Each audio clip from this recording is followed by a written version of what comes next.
विठाला विठाला विठाला विठाला हरी विठाला विठाला विठाला विठाला विठाला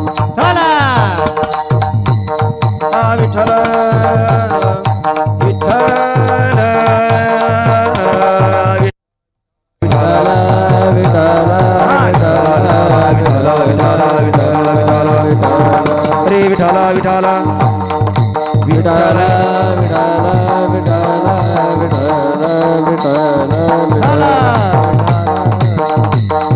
विठाला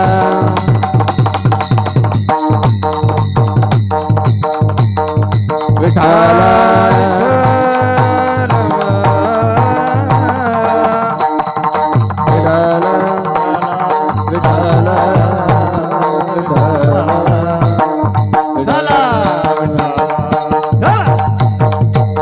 कुंडली कवरदार विठ्ठल श्री ज्ञानदेव तुकाराम हरिनाथ भगवान की जय। विठाला विठाला समर्थ सद्गुरु श्री गजानन महाराज की जय। विठाला विठाला विठाला विठाला विठाला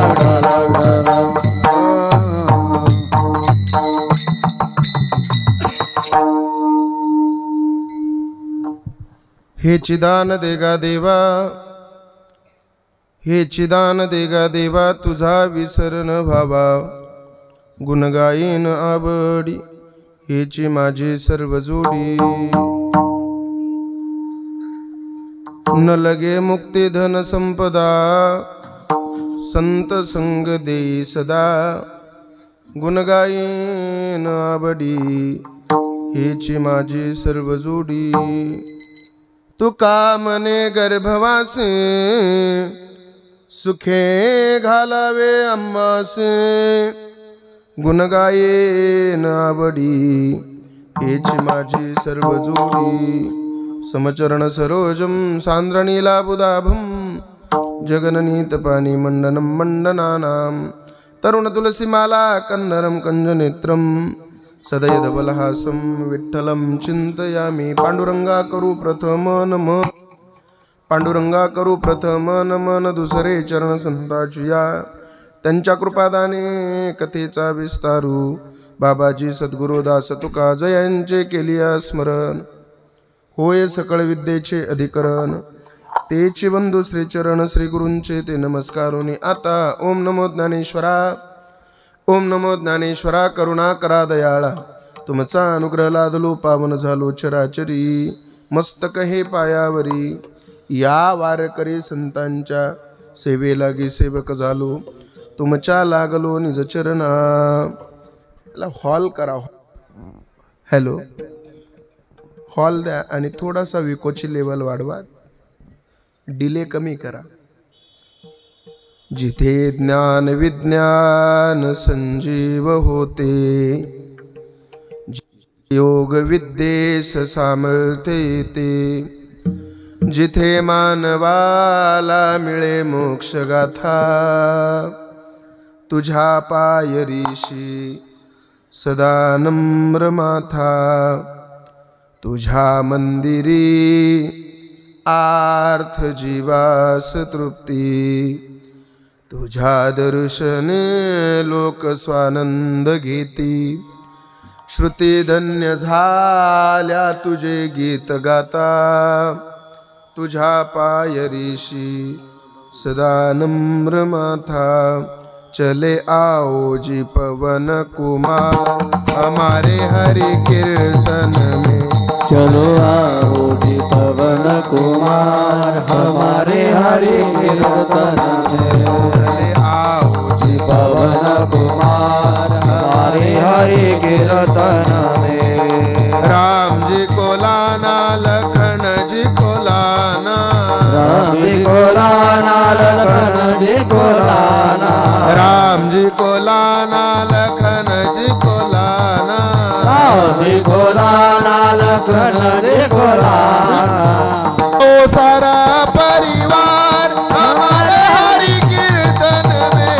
चले आओ जी पवन कुमार, हमारे हरि कीर्तन में। चले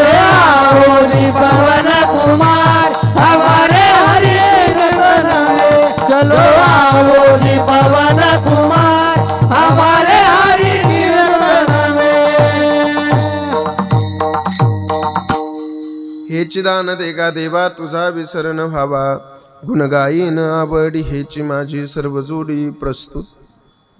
प्राप्त प्रसंगी प्राप्तस्थळी चिंतन रूपी सेवेसाठी निवडलेला अभंग. या अभंगावर चिंतन करण्यापूर्वी थोडासा परिहार द्यायचा, तो म्हणजे असा. अखिल कोट ब्रह्मांड नायक रुक्मिणी प्राण संजीवन जगत आधार पांडुरंग परमात्म्याच्या असीम आघात कृपेने मुक्त कैवल्य तेजोनिधी ज्ञानियांची राजे योग्यांची माऊली साधकाची मायबाप अनाथाची माय विश्व माऊली ज्ञानोबाराय सकल संत मंडळीच्या कृपा आशीर्वादानं श्री संत गजानन महाराजांच्या पदरस्पर्शाने पुनीत आणि पावन झालेल्या भूमीमध्ये त्यांना भेटायला जात असताना चौथ्या दिवसाच्या मुक्कामाच्या ठिकाणं अत्यंत सुंदर अत्यंत भव्य दिव्य अशा पद्धतीचं नियोजन समस्त गावकरी मंडळी भारज या गावातील समस्त गावकरी मंडळीनं अत्यंत सुंदर आणि अत्यंत देखणं नियोजन या ठिकाणं केलेलं आहे. प्रथमतः मी समस्त गावकरी मंडळींना मनापासून धन्यवाद देतो. ही सुंदर टाळकरी मंडळी, तुम्ही सुंदर ही सगळी मंडळी, मला माहीत नव्हतं दिंडीमध्ये एवढं सुंदर नियोजन असेल, पण खरं सांगतो या सगळ्यांसाठी तुम्ही सगळ्यांनी जोरदार टाळ्या वाजवा. अत्यंत सुंदर आणि अत्यंत देखणं नियोजन आहे महाराज. वाटतच नाही तुमच्या या वाटानं कीर्तन चाललंय, असं वाटतंय पंढरपूरच्या वाळवंटातच कीर्तन चाललंय की काय. एवढं सुंदर आणि एवढं देखणं नियोजन आहे. सगळ्यांना मनापासून, आणि किती गोड टाळकरी आहेत महाराज. एवढी चांगली टाळकरी एवढ्या सुंदर दिंडीतल्या कीर्तनाला मिळणं म्हणजे भाग्य आहे महाराज आमचं. नाही तर कधी कधी टाळकऱ्यांची साथ इतकी वाईट भेटती, त्याच्यापेक्षा कोरोनाची बरी वाटती. एकदा माझ्या काल्याच्या कीर्तनाला मी अभंग घेतला होता. रंगनी रांगत गुलगुला बोलत, रंगनी रांगत गुलगुला बोलत. पाठीमागचे सगळे म्हणत होते रंगनी रांगत गंगुला बोलत. आता महाराज असे टाळकरी असल्यावर कसं कीर्तन करायचं. पण ही सुंदर टाळकरी मंडळी, सगळ्यांना मनापासून धन्यवाद देतो. सुंदर मृदंगाचार्य आहेत, सुंदर माईक सिस्टम आहे. आदरणीय चॅनल सुद्धा इथं कोणता चॅनल आहे? ब्रह्मांड नायक. वा, ब्रह्मांड नायक चॅनल सुद्धा इथं उपस्थित आहे. सगळ्यांना धन्यवाद. आणि दोन्हीही चोपदार, वा, अत्यंत देखणे चोपदार आहेत दोन्ही. वा वा वा, दोघांनाही धन्यवाद. असे चोपदार पाहिजेत, ओठावर पिळदार, मिशी भरदार शरीर, एवढे सुंदर पाहिजेत. नाही तर पुण्याला परवा कीर्तन होतं, 200 किलो वजनाचा चोपदार होता, पण ओठावर मिशीच नव्हती. चोपदाराला मिशी असणं तरतरीत अशी काळाची गरज. हे चोपदार म्हणजे उगत सोंग उभा केलेत नाही हा. हे चोपदार म्हणजे छत्रपती शिवाजी महाराजांनी तुकोबारायाच्या कीर्तनाला दिलेलं संरक्षण आहे. हे चोपदार काही सोपे नाहीत. या सगळ्यांना धन्यवाद देतो आणि सेवेला सुरुवात. विठाला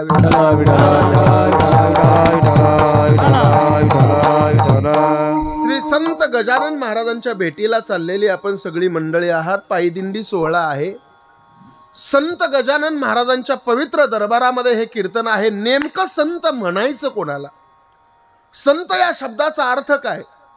नेमकं संत म्हणायचं कोणाला? जीवनाचं निरीक्षण करून परीक्षण केलं तर 4 वर्ग आपल्याला पाहायला मिळतात. एक वर्ग असा आहे जो साधारण आहे, दुसरा वर्ग असा आहे जो साधक आहे, तिसरा वर्ग असा आहे जो साधू आहे, आणि चौथा वर्ग असा आहे जो संत आहे. नेमकं संत म्हणायचं कोणाला? साधारण नेमकं म्हणायचं कोणाला? काम, क्रोध, लोभ, मद, मत्सर, दंभ आणि अहंकार हे 6 ज्यांनी केले धारण त्यांना म्हणायचं साधारण. हे 6 ज्यांनी ठेवले धाकात त्यांना म्हणायचं साधक. हे 6 ज्यांनी टाकले दुहून त्यांना म्हणायचं साधू. आणि या 6चा ज्यांनी केला अंत त्यांना म्हणायचं संत. ते संत श्रीमंत संत श्री गजानन महाराजांच्या भेटीला आपण निघालेला आहात. सेवेसाठी निवडलेला अभंग ज्या संतांचा आहे. काय त्या संताचा परिचय सांगतो, थोडं लक्षपूर्वक ऐका.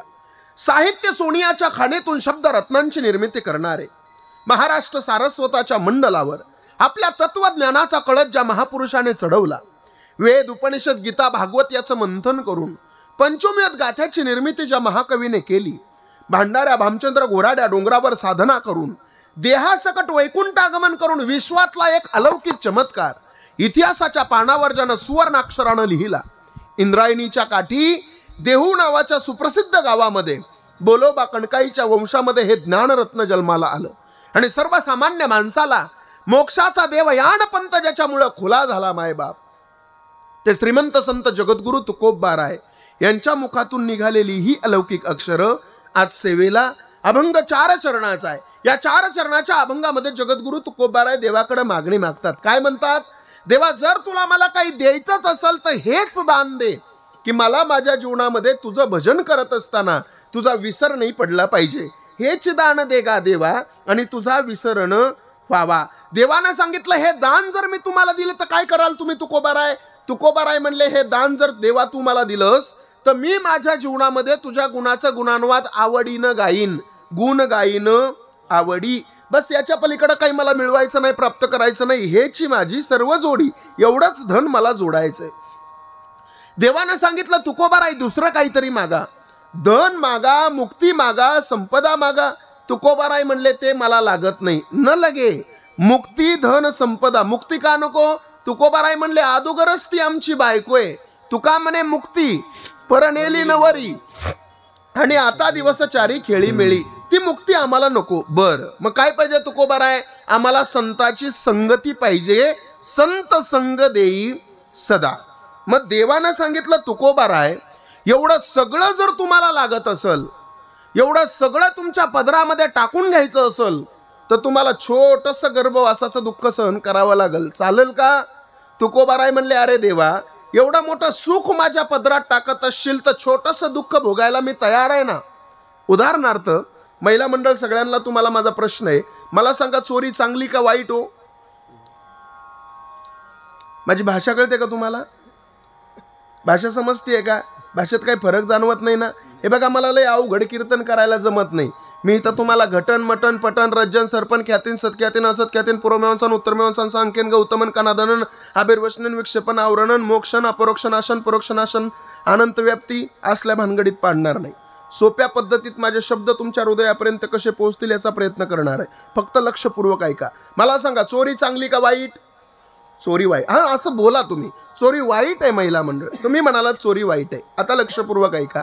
काय झालं बघा. एक दिवशी तुमच्या गावामध्ये एका चोरानं डाका टाकला. तुमच्या शेजारचं घर फुटलं. त्या घरामधून त्या चोरानं 10,000 रुपयाची चोरी केली. पण त्या 10,000 रुपयाच्या चोरीमध्ये त्या चोराचं मन भरलं नाही म्हणून त्या चोरानं तुमचं घर फोडलं. तुम्ही घरामध्ये एकट्याच होत्या. तुमचे मालक शेताला पाणी देण्यासाठी शेतात गेलेली होती. तुम्ही घरामध्ये एकट्याच असताना चोर घरामध्ये आला. तुमच्या कपाटाकडे गेला. कपाट उघडलं. त्या कपाटामधून तुमचा तो जो काही पैसे ठेवायचा गल्ला होता त्या लॉकरला उघडला आणि ते लॉकर मधले तुमचे 5,000 रुपये चोरून चोर तिथून निघून गेला. तुम्हाला जाग आली. तुम्ही पलंगावर झोपलेला होता. झोपेतून उठलात. कपाटाच्या जवळ गेलात. कपाटाच्या जवळ गेल्यावर पाहिलं तर तुमचं लॉकर उघडं दिसलं. तुम्हाला 5,000 रुपये चोरी गेल्याची बातमी समजली आणि तुम्ही डोक्याला हात लावून बसलात. बाई किती कष्टानं हे 5,000 रुपये मी कमवले होते.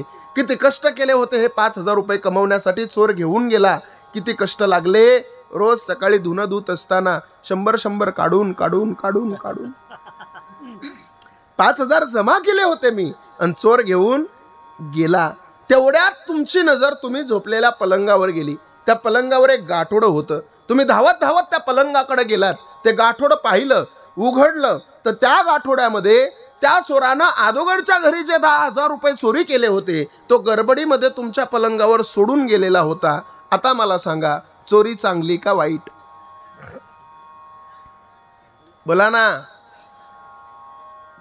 तुम्ही म्हणाल महाराज 5,000 रुपये चोरीला जाऊन 10,000 आम्हाला मिळत असेल तर अशी चोरी रोज आमच्या घरी होऊ द्या.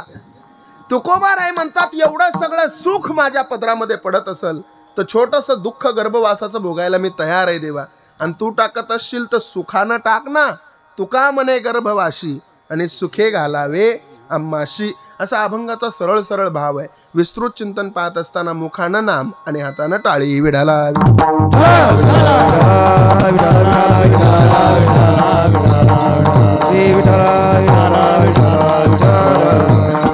तुकोबाराय या अभंगाच्या माध्यमातून देवाकडे मागणी मागतात. थोडं लक्ष द्या. मी मगाशी पाहिलं अत्यंत सुंदर ही सगळी मंडळी होळीचा कार्यक्रम करत होती. होळी हा सण पारंपरिक पद्धतीने आपल्यापर्यंत आलेला आहे. हा सण आहे म्हणून 2 शब्द माहिती सांगतो. ज्यावेळेस भक्त प्रल्हादाला त्या हिरण्यकश्यपूने त्याच्या बहिणीचं नाव होतं होलिका. त्या होलिकेला सांगितलं होतं की याला तुझ्या मांडीवर घे आणि भक्त प्रल्हादाचा मृत्यू कर म्हणजे तो मेला पाहिजे. पण ते भक्त प्रल्हाद हे विष्णूचे भक्त असल्यामुळं भक्त प्रल्हादाला काही झालं नाही आणि त्या दिवशी होलिकेचं दहन झालं. तो दिवस म्हणजे आजचा. विडाला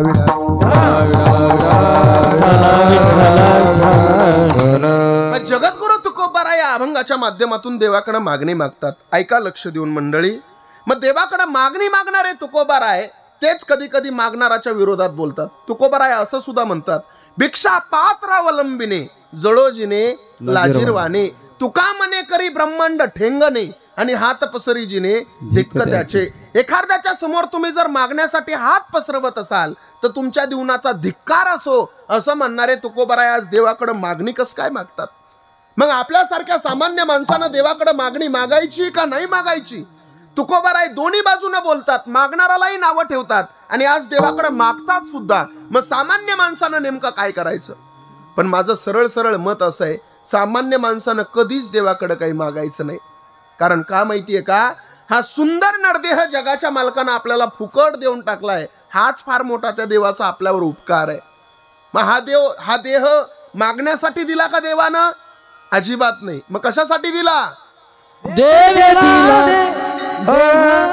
भजन गोमाता, देव दिला देह भजन गोमाता, देव दिला देह भजन गोमाता, देव दिला देह भजन गोमाता. तोया झाला फाटा बाधिकेचा, तोया झाला फाटा बाधिकेचा, देव दिला देह भजन गोमाता, देव दिला देह भजन गोमाता. हा सुंदर नरदेह जगाच्या मालकानं भजन करण्यासाठी दिलाय, त्याला मागण्यासाठी नाही. मी नेहमी कीर्तनातून सांगत असतो, आपण प्रत्येकानं भजन केलं पाहिजे. आज दिंडीमध्ये तुम्ही येत ना, किती सुंदर नामचिंतन करत असाल, काय सुंदर भजन असेल तुमच्या दिंडीतलं महाराज. हे भजन आपण प्रत्येकानं केलं पाहिजे. कधी कधी आम्ही आमच्या तरुण वेल एज्युकेटेड पोरांना सांगतो, मुंबईला राहायला असतो मी, मुंबईमध्ये कीर्तनामध्ये मी एका पोरांना, सगळ्या तरण्या बांड पोरांना म्हणलं, पोरांनो रोज भजन केलं पाहिजे. हा सुंदर नरदेह आपल्याला मिळालाय, कधीतरी कीर्तनामध्ये आलं पाहिजे, कधीतरी टाळ वाजवला पाहिजे, कधीतरी पखवाज वाजवला पाहिजे, कधीतरी विणा वाजवला पाहिजे. आमचीच पोरं आम्हाला म्हणतात, महाराज टाळ वाजून तुम्हाला देव भेटला का? आमचीच पोरं आम्हाला म्हणतात, महाराज पखवाज वाजून तुम्हाला देव भेटला का? एक वेल एज्युकेटेड पोरगा माझ्या समोर बसला, टेबलला टेबल लावला, मला म्हणला, महाराज तुमच्यासोबत मला खंडन मंडन करायचंय, तुमच्यासोबत मला प्रश्न उत्तर करायचंय, तुमच्यासोबत मला रॅपिड फायर करायचंय. म्हणलं बस. त्यानं समोर बसला आणि मला प्रश्न विचारायला सुरू केले. का हो महाराज, रोज भजन करता ना? म्हणलं हो. रोज कीर्तन करता? म्हणलं हो. मी म्हणलं, तो म्हणला लोकांना सांगताही भजन करायला? म्हणलं हो. मग महाराज तुम्ही जर रोज देवाचं भजन करता तर देव कधी तुमच्या स्वप्नात तरी आला का? मी म्हणलं अजून तरी नाही बाबा. म्हणला मग तुमच्यापेक्षा देवीचे भक्त बरे. म्हणलं म्हणजे? तो म्हणला तुमच्या रोज भजन करून स्वप्नात येत नाही आणि तो कधीच पंढरपूरला जात नाही तरी त्याच्या अंगात येतोय. मी म्हणलं तो मुद्दा वेगळा आहे. आम्ही देवाला मिळवण्यासाठी भजन करतच नाही. मी सगळ्यांची माफी मागून बोलतो बरं, तुमची उभा राहिलेल्यांची. दादा तुम्ही कितीही टाळ वाजवा, पण टाळ वाजवून आपल्याला देव भेटत नाही, ही गोष्ट कायम ध्यानात राहू द्या. आपण कितीही पखवाज वाजवा, पण पखवाज वाजवून आपल्याला देव भेटत नाही, ही गोष्ट कायम ध्यानात राहू द्या. आपण कितीही विणा वाजवा, पण विणा वाजवून आपल्याला देव भेटत नाही, ही गोष्ट कायम ध्यानात राहू द्या. हे तिघही कीर्तन सुटल्यावर माझ्याकडे येतील. का हो महाराज, टाळ वाजून देव भेटत नाही, पखवाज वाजून देव भेटत नाही, विणा वाजून देव भेटत नाही, हे जरी खरं असलं तरी आम्ही तिघं असल्याशिवाय तुमचं कीर्तन सुटत नाही, हे तुम्ही ध्यानात राहू द्या. अरे तुम्ही तिघं असल्याशिवाय माझं कीर्तन सुटत नाही, हा तर पार्ट नंबर 2 आहे. तुम्ही तिघं असल्याशिवाय माझं कीर्तन सुरूच होत नाही, हा पार्ट नंबर 1 आहे. तरी सुद्धा मी माझ्या मतावर ठाम आहे. टाळ पखवाज विणा वाजून आपल्याला देव भेटत नाही. मग कशासाठी वाजवायचा टाळ? कशासाठी वाजवायचा विणा? कशासाठी वाजवायचा पखवाज? देव तर भेटत नाही ना. मग का दिंडीमध्ये चालायचं? का संतांच्या दरबारात जायचं? देव तर कधीच भेटत नाही ना. मग काय एवढा सगळा अट्टहास करायचा? त्याच्यासाठी मला महिला मंडळीला प्रश्न विचारायचा आहे. महिला मंडळ, माझ्या प्रश्नाचं तुम्ही योग्य उत्तर दिलं तर तुम्हाला एक सोन्याचं नाणं गाडीमध्ये ठेवलेलं आहे. जो कोणी योग्य उत्तर देईल त्याला लगेच कीर्तन झाल्यावर मी स्टेजवर बोलवून देईल. महिला मंडळ प्रश्न व्यवस्थित ऐका. मला सांगा, महिला मंडळ, तुम्ही तुमच्या लग्नामध्ये तुमच्या पतीचं नाव घेता, पती भेटावा म्हणून का भेटलेला पती टिकावा म्हणून?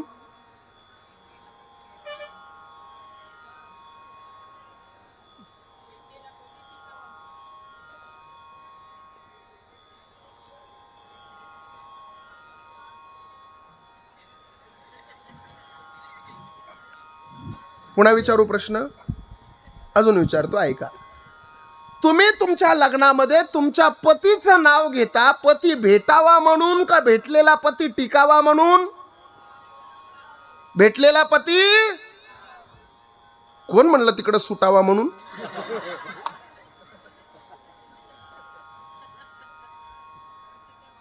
आता एवढ्या सगळ्यांना सोबतच दिल्यावर माझ्याकडे नाणं तर एकच आहे, कसं कोणाला पुरणार आहे?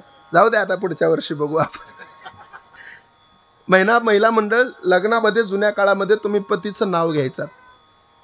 जुन्या काळ होता तो उखाणे घ्यायचे, उखाण्यामध्ये पतीचं नाव असायचं, बरोबर आहे की नाही? लग्न झाल्याबरोबर लोक तुम्हाला उखाणे घ्यायला लावायचे, बरोबर आहे की नाही? पण ते आता उखाणे राहिले नाही आणि काहीच राहिलं नाही. जुन्या काळातले उखाणे फार सुंदर होते. एक सांगू का नमुना तुम्हाला? उखाणे जुन्या काळातले सांगू कसे होते? सांगतो, ऐका. पंढरपुराच्या वाळवंटामध्ये डोक्यावर तुळस घेऊन पांडुरंग परमात्म्याकडे एक बाई पाहत होती. किती सुंदर उखाणा घेतला तिनं. ती म्हणली, येत होते जात होते खिडकीमधून पाहत होते, खिडकीला 3 तारा अडकी त्याला घुंगर 12 पान खाते 13 घाम येतो जरा जरा, तिकडून आला व्यापारी त्याने दिली सुपारी, सुपारी देते वाण्याला, हांडा नेते पाण्याला, पाणी आणते आडाचा, वाडा बनते भिंगाचा, वाड्यात वाडे 7 वाडे, वाड्यात होता पलंग, पलंगावर गादी, गादीवर उशी, उशीवर बशी, बशीवर कप, कपाला घर, घराला भिंतो, भिंतीवर होती घडी, घडीत वाजला 1 आणि पांडुरंगाचं नाव घेते मी ज्ञानोबा तुकोबाची लेक. असे मला 130 येतात. अजून एक सांगू का नमुना? सांगू का? तुम्ही थकलेला आहे, जरा फ्रेश होताल. सांगू का? नको? बरं जाऊ द्या, नकोच. सांगू? जाऊ द्या, सांगतोच. दादा तुमचं झालेलं आहे का लग्न? तरी बी घेतो. नाव सांगा तुमचं. नाव काय तुमचं? गणेश का? चला ऐका.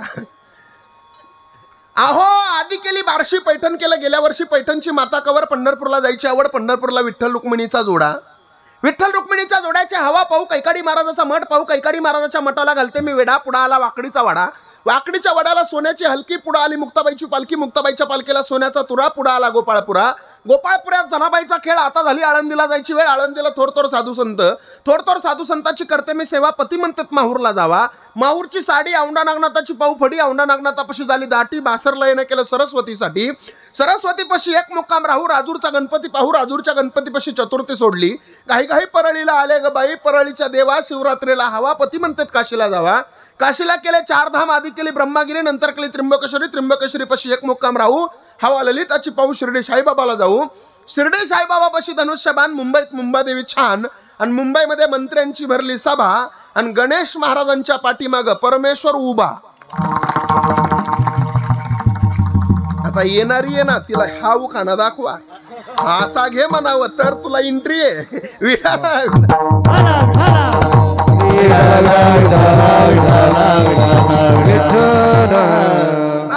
हा जुना काळ आहे. जुन्या काळातल्या लोकांकडे बघा तुम्ही, अजून फार सुंदर लोक आहेत. या लोकांना कधी माहीत नाही. या सगळ्या लोकांना विचारा, इथं बसलेल्या सगळी म्हातारी माणसं जेवढी बसली आहेत, या म्हाताऱ्या माणसांच्या काळामध्ये मोबाईल नव्हता महाराज, लॅपटॉप नव्हतं, कॅम्प्युटर नव्हतं, सोशल मीडिया नव्हता. इंस्टाग्रामला अकाउंट आहे का तुमचं? इंस्टाग्राम सुद्धा या लोकांच्या काळात नाही महाराज. पण एक महत्त्वाचं सांगतो तुम्हाला, यांच्या काळात ही गणिताची पद्धत फार सुंदर होती. पावकी, निमकी, दीडकी, सव्वाकी, आउटकी असं गणित होतं बाबा तुमच्या काळात.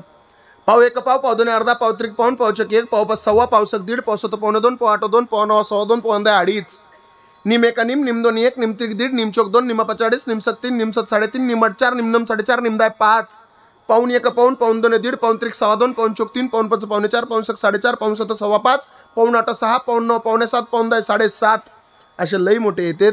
पण एका कीर्तनात एवढं भांडवल मी लोकांपर्यंत पोहोचू देत नाही. लोकांना आशा राहिली पाहिजे बुवा, चला महत्वाचं आहे. माझा मुद्दा एवढाच होता, महिला मंडळ तुम्ही लग्नामध्ये पतीचं नाव घेता, पती भेटावा म्हणून नाही तर भेटलेला पती अखंड तुमच्या संसारामध्ये टिकावा म्हणून. तसे आमचे टाळकरी, आमचे विनेकरी आणि आमचे मृदुंगाचार्य देव भेटावा म्हणून कधीच वाजवत नाही. तो अंतकरणात भेटलेलाच आहे, तो अखंड टिकून राहावा म्हणून त्याला भोगण्यासाठी वाजवली जाणारी ही साधना आहे. म्हणून तर आपण म्हणतो लावणी मृदुंग श्रुती टाळ घोष सेऊ ब्रह्मरस आवडीने.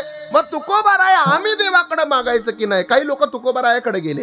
का हो तुकोबाराय, तुम्ही देवाकडे मागता येईन, मागणाराच्या विरोधातही बोलता, मग तुम्ही देवाकडे मागताच कशाला? त्यावेळेस तुकोबारायानं उत्तर फार सुंदर दिलेलं असावं. काही मागणे हे अनुचित, काही मागणे हे आम्हानुचित, काही तिरीत जाणत सो वडिला तिरीत जाणत सो वडिला तिरीत जाणत सो वडिलांची रीत जाणत सो.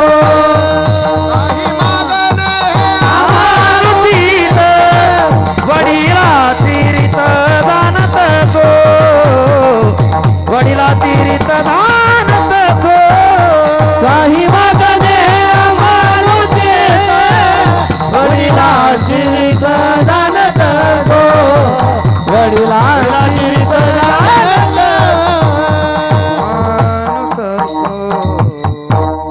काही मागणं तुकोबाराय म्हणले उचित आहे आणि काही मागणं अनुचित आहे. काही मागणे हे आम्हा अनुचित, काही मागणं उचित आणि काही मागणं अनुचित. कशाला म्हणायचं उचित आणि अनुचित? महिला मंडळ पुन्हा तुम्हाला प्रश्न विचारतो. मला सांगा, संक्रांतीला नवऱ्याकडे साडी मागणं ही मागणी उचित आहे की अनुचित हो?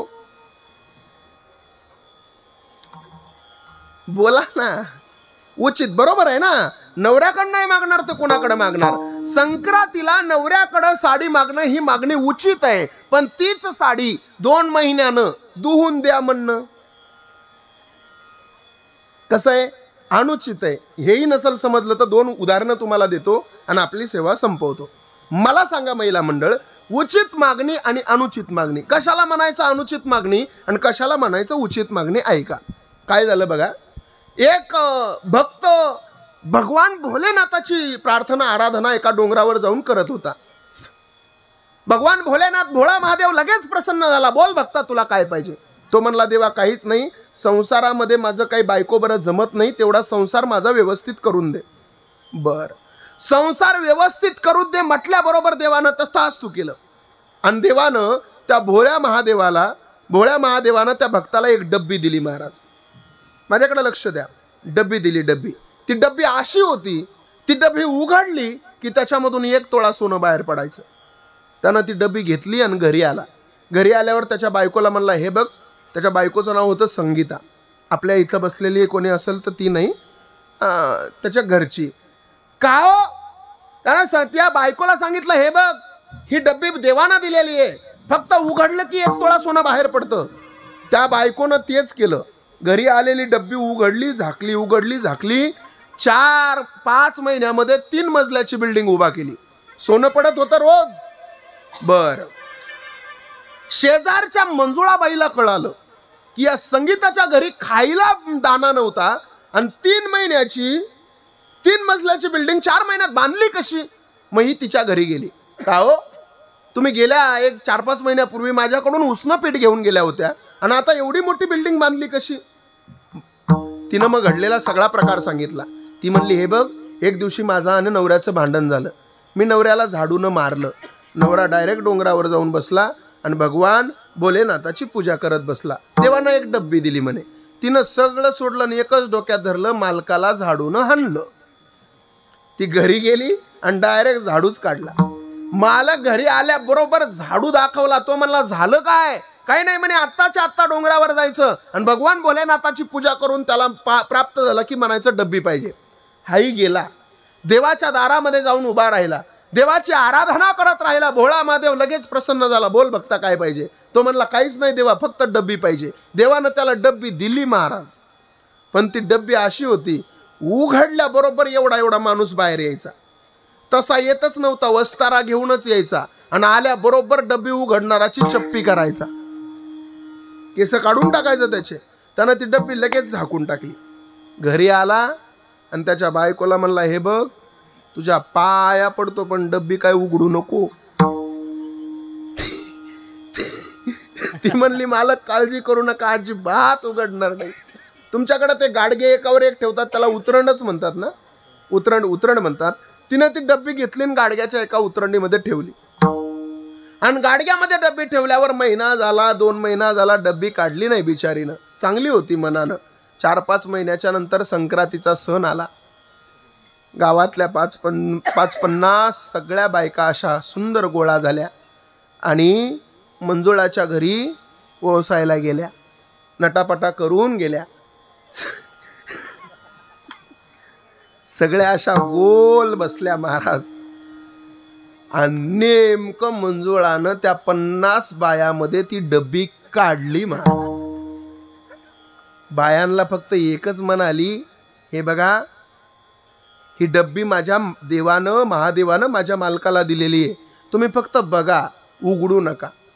त्या सगळ्या बाया म्हणल्या, बाई आम्ही कशाला उघडायची तुझी डब्बी, आम्हाला पाहू दे. एकाएकीनं पाहिलं. संगीतानं सुलोचनाच्या हातात दिली, सुलोचनानं मनीषाच्या हातात दिली, मनीषानं कल्पनाच्या हातात दिली, कल्पनानं सोनालीच्या हातात दिली, सोनालीनं मुक्ताबाईच्या हातात दिली, मुक्ताबाईनं पुढं बचत गट अध्यक्षाच्या हातात दिली. बचत गट अध्यक्षाला काही दमच निघला नाही महाराज. त्यानं हळूच डब्बी उघडली आणि जशी डब्बी उघडली तसा एवढा माणूस बाहेर आला. अहो तसा आलाच नाही, वस्तारा घेऊनच आला. पाहता काय माझ्याकडं 5 मिनिटात 50 बाया त्यानं बालाजीहून आणल्या. ही झाली अनुचित मागणी. उचित मागणी सांगतो भजन करा. विडाला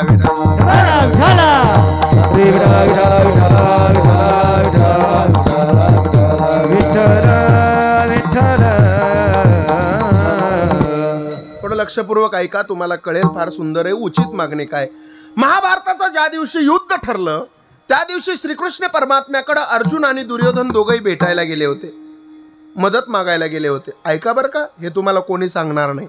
कोण होतं दुर्योधन, कोण होता अर्जुन, सांगतो ऐका. महाभारतामध्ये काशीप्रसाद जयस्वाल नावाची एक व्यक्ती सांगून गेली की भ्रुवक्षत्र नावाचा एक राजा आहे आणि त्या भ्रुवक्षत्र नावाच्या राजाला एक पोरगा झाला. त्या पोराचं नाव आहे हस्ती. त्या हस्ती नावाच्या पोरानं जे गाव निर्माण केलं त्या गावाचं नाव हस्तिनापूर. त्या गावाचं पहिलं नाव हस्तिनापूर, दुसरं नाव इंद्रप्रस्थनगर, तिसरं नाव योगिनिकपुरा, चौथं नाव सिरी, 5वं नाव किलासिरी, 6वं नाव लालकोट, 7वं नाव जहापना, 8वं नाव तुबलकाबाद, 9वं नाव मुबारकबाद, 10वं नाव फिरोजाबाद, 11वं नाव अकबराबाद, 12वं नाव देहली, 13वं नाव चिराग देहली, 14वं नाव दिल्ली आणि 19 फेब्रुवारी 1931ला इंग्रज अधिकारी व्हाईसराय यानं तिचं नाव ठेवलं नवी दिल्ली. त्या दिल्लीची नावं बदलली साहेब, वैभव नाही बदललं. लोकसभेचे स्पीकर ओम बिर्ला जिथं बसतात ना त्याच्या पाठीमागे एक श्लोक लिहिलेला आहे, धर्मचक्र परिवर्तनाय. दिल्लीचं तख्त हे धर्माधिष्ठानाची वाट पाहत राहतं. मग तो भ्रुवक्षत्र नावाचा राजा, त्या भ्रुवक्षत्र नावाच्या राजाला पुढे एक पोरगा झाला, त्या पोराचं नाव आहे हस्ती. हस्तीला पुढे एक पोरगा झाला, त्याचं नाव आहे नहुष. नहुषचा पोरगा ययाती, ययातीचा पुरू, पुरूचा कृकन्यम, कृकन्यमचा मतिनार, मतिनारचा सेविनार, सेविनारचा दिविरथ, दिविरथचा आदिरथ, आदिरथचा नवरथ, नवरथचा तपलीचा, तपलीचाचा वृक्ष, वृक्षाचा संवरण, संवरणला पुढे एक मुलगा झाला, त्याचं नाव होतं कुरु. म्हणून त्या घराण्याला नाव ठेवलं कुरुवंश. त्यांच्याच कुलामध्ये पुढे एक मुलगा झाला ज्याचं नाव आहे प्रतीप. त्याला 3 मुलं, देवापी, बाल्लिक, शांतनू. देवापी संन्यासी झाला, बाल्लिक महाभारत युद्धामध्ये मेला आणि शांतनू हस्तिनापुराचा राजा झाला. त्या शांतनूला गंगा नदीपासून झालेला आणि वाचलेला एक मुलगा, त्याचं नाव आहे देवव्रत.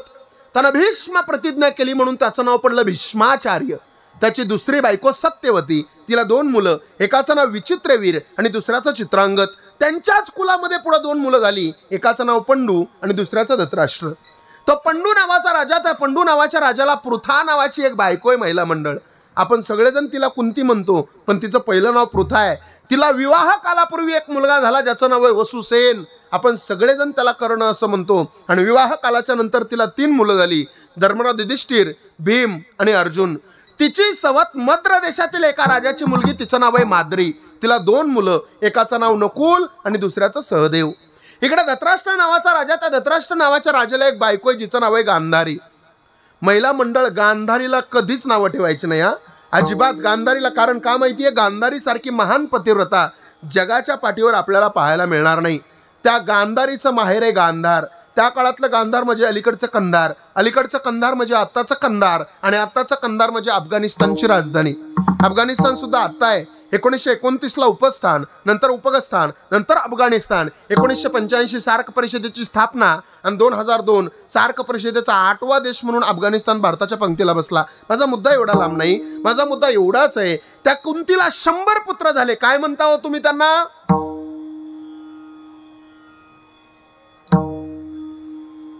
अरे कुंतीला 5 पुत्र झाले. काय म्हणता तुम्ही त्यांना? हा मग तुम्ही सांगा ना, 100 नाही हो महाराज, 5 झाले म्हणा ना. आणि त्या गांधारीला 100 पुत्र झाले. काय म्हणता तुम्ही त्यांना? कौरव. कौरवांचा सरसेनापती कोण होता? दुर्योधन. आणि पांडवांचा सरसेनापती कोण होता? अर्जुन. अर्जुन आणि दुर्योधन महाभारताचं युद्ध ठरल्यावर श्रीकृष्ण परमात्म्याकडे मदत मागायला गेले. देव असा झोपलेला होता. दुर्योधन अगोदर गेला, दुर्योधन देवाच्या डोक्यापाशी बसला. अर्जुन नंतर गेला, अर्जुन देवाच्या पायापाशी बसला. देव झोपेतून उठला. झोपेतून उठल्यावर समोर तुमच्याकडे झोपेतून उठल्यावर पायापसला माणूस अगोदर दिसतो का डोक्यापसला? पायापसला. देव झोपेतून उठला, समोर अर्जुन दिसला. अर्जुना कधी आलास म्हणून देवानं विचारलं. अर्जुन म्हणला देवा आत्ताच आलो. पण डोक्यापाशी बसलेला दुर्योधनाला राग आला. दुर्योधन म्हणला ए देवा, त्याच्या अगोदर मी आलोय, मला विचार ना कधी आलास. देव म्हणले अरे जरी तू आधी आलास तरी डोक्यावर बसलास. डोक्यावर बसणाऱ्या माणसाला माझ्यापाशी किंमत नाही. म्हणून मी नेहमी कीर्तनात सांगत असतो, नौकरानं मालकाच्या कधी डोक्यावर बसायचं नसतं, विद्यार्थ्यानं गुरुजींच्या कधी डोक्यावर बसायचं नसतं, भक्तानं देवाच्या कधी डोक्यावर बसायचं नसतं, आणि बायकोनं ते तुम्हीच म्हणा, मी म्हणणार नाही. मला सांगा, त्या दोघाला देवानं समोर बसवलं, कशासाठी आलात? ते दोघं म्हणले महाभारताचं युद्ध ठरलंय. देव म्हणला मला माहिती आहे.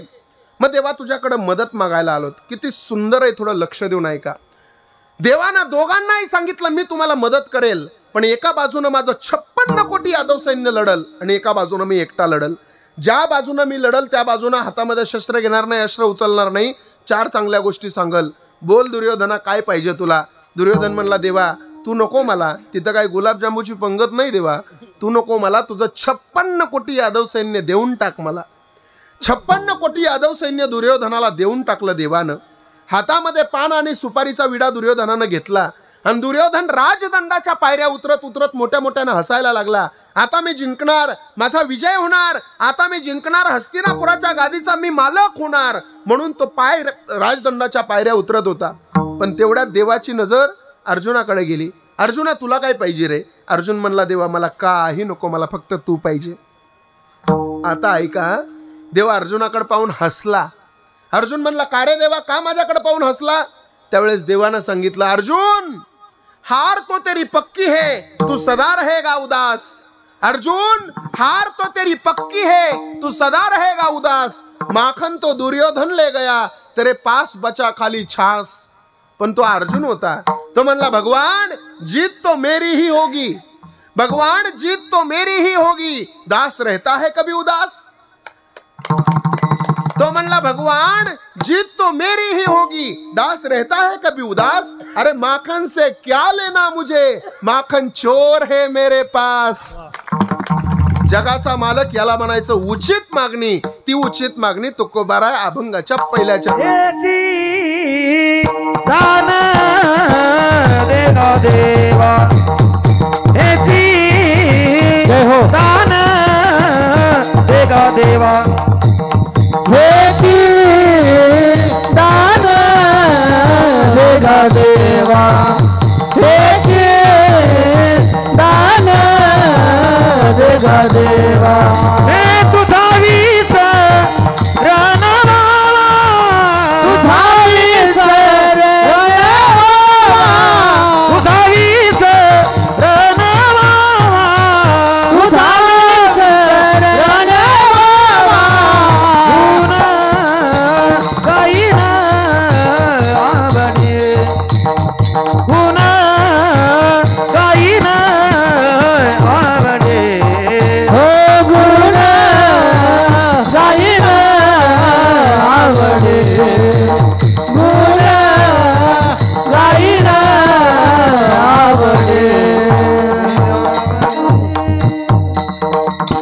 अभंगाच्या एका चरणाचा भाव मी तुम्हाला दिलेला आहे, सरळ भाव मी तुम्हाला सांगितलेला आहे. माझ्याकडे फक्त 5 मिनिटं शिल्लक आहेत. सगळ्यांना मोठ्या प्रेमानं भजन करायचं. राहिलेल्या 5 मिनिटामध्ये गोड भजन करू. तुमचं भजन जर मला पटलं तर कीर्तन 5 मिनिटात सुटल बरं का, नाही तर मी 10 वाजूस तर कीर्तन सोडणार नाही. मग भजन करायचं.